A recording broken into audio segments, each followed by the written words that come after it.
In this episode, I give thanks to a most incredible man in my life. Keep watching this episode of The Catholic Money Show.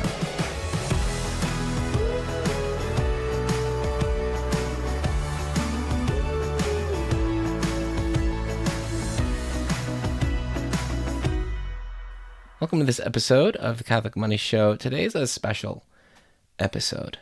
I think many of you may be aware my dad has been struggling with cancer the last year, and he died last week.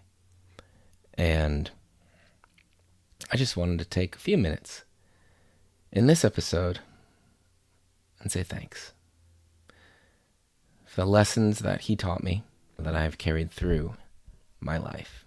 First and foremost, thank you, Dad, for being faithful, for loving our Lord, for living your faith, for being involved at church and encouraging me to do the same. It totally changed my life. I had a big conversion in college, but the Catholic Center would never have known who I was if my dad didn't take me to the chapel whenever it was, when we visited or orientation or whatever it was. He made sure we went to Mass, that I got introduced to the campus minister, that my name got on a card, which I got followed up from later. And I said yes to this thing and that thing, and what do you know? Before I know it, my whole life is changed, is flipped upside down in the best way possible. And everything that has come afterwards from that, or everything that's come afterwards has come from that. So in a very real way, I owe everything to my dad. So thank you, Dad. Thank you for the example that you gave me with money. My dad was a teacher, middle school teacher. I don't know how he did it for over 30 years. And I taught math. And so he never had like the biggest paycheck or anything. But what do you know, man? He and my mom figured out how to make that sucker work every time. I can remember every probably month or so, whatever it was, because the bank would send the old canceled checks in the mail, and then he and my mom would sit down at the table and then go through and rebalance the checkbook and make sure everything was in there the right way. I remember they would do it together. They made a point of doing it together. And this grew up with that example, without even knowing it, that you manage your money as a couple. You do it together. And everybody's on the same page. Both spouses know what's going on with the money. So that was an incredible example. I know that my dad was budgeting and keeping track of things on the computer and all that. So thank you for that example. He made goals and budgets and plans, and he did a great job. He was a teacher. My mom didn't work. He was a teacher. And somehow, we went to Disney World 3 times. I talked to him about that a little bit in the last month or two. He said it was expensive, but it was doable. It was reachable. So not as expensive as it is today, but I knew it took planning. I knew it took savings. He definitely had that savings muscle, and he used it, and it was good to see. Other trips that we were able to go on, I know they all took planning. They took saving, denying themselves, I'm sure, in some areas so that we could do that as a family. But planning all over the place. They meal planned. They'd sit down, it was every week or every 2 weeks, whatever it was, and go, all right, this is the menu. And they ask for input or whatever, and this is what we're eating this day and this day. And then they'd make the shopping list. And when we went to the grocery store, we had a shopping list.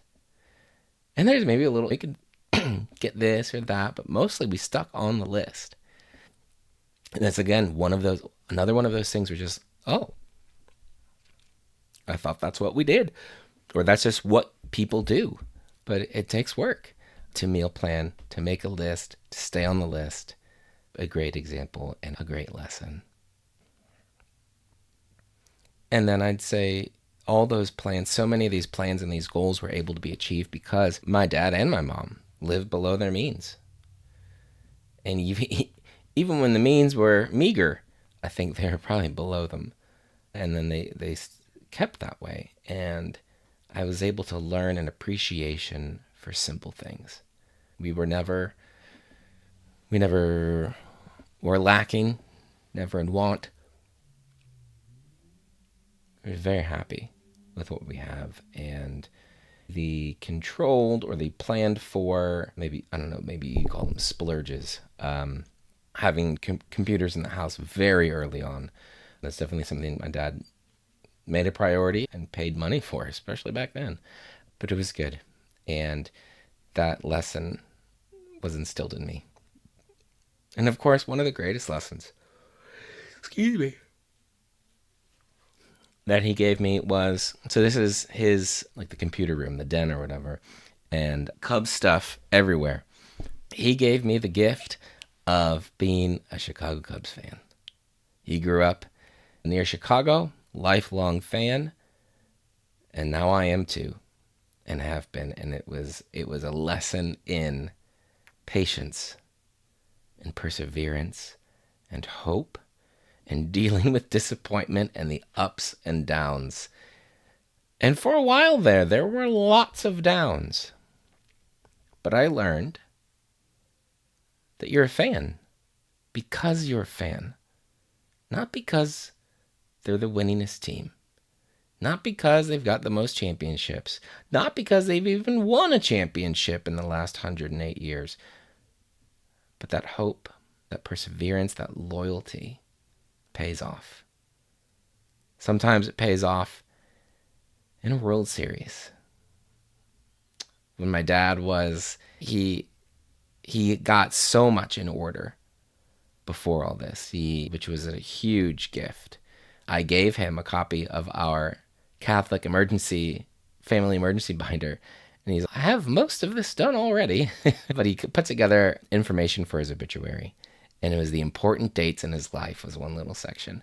And it was the day he and my mom got married, the day my brother was born, the day I was born, and then there was November 2nd, 2016. And we were like, what is that date? We're trying to figure out, was that 35 years teaching? No, was it this? Was it that? We couldn't figure it out. And then finally it hit us. That's when the Cubs won the World Series.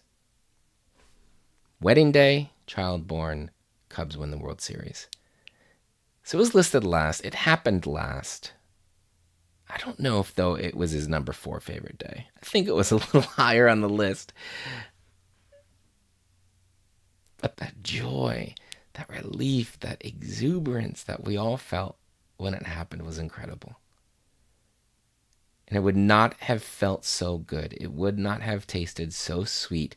The t-shirt wouldn't have felt as soft without all those seasons of choking and losing and disappointment.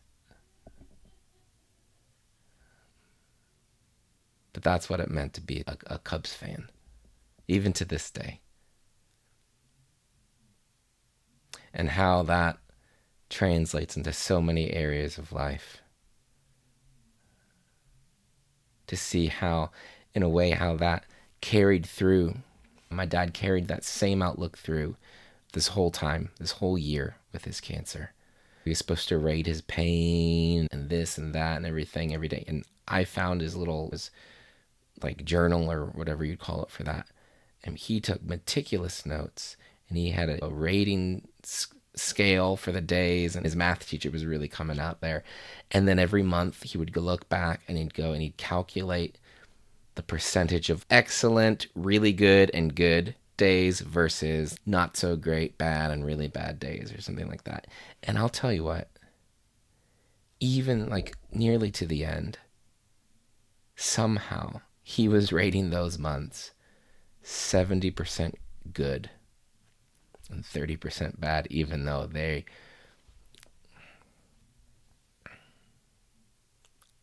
I don't know how many good days there were in there, at least the way I saw them. But the way he saw them, they were almost all good.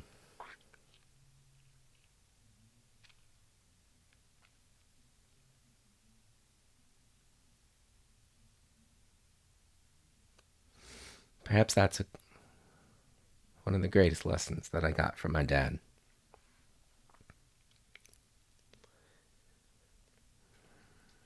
That through faith, any day can be a good day. No matter what is going on in the world, whatever's going on in our lives, whatever's going on with our money, whatever's going on with our health, whatever sufferings come our way, whatever share of the cross that we have, it's a good day.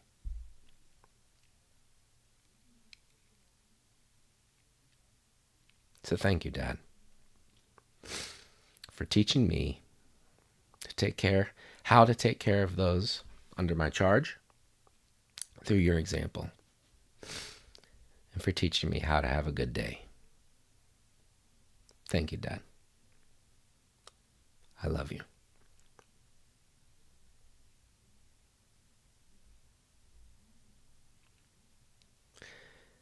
Thank you for joining me today on the Catholic Money Show. If you like this episode, send it to somebody you think might like it too.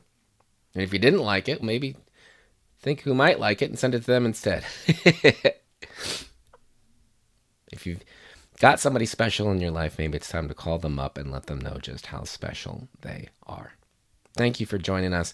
We're back every week talking about the intersection of our faith and our finances. You can find us anytime online at walletwin.com. We've got a lot of other goodies there for you too. Thank you for joining us. We'll see you next week. God bless you, and bye for now.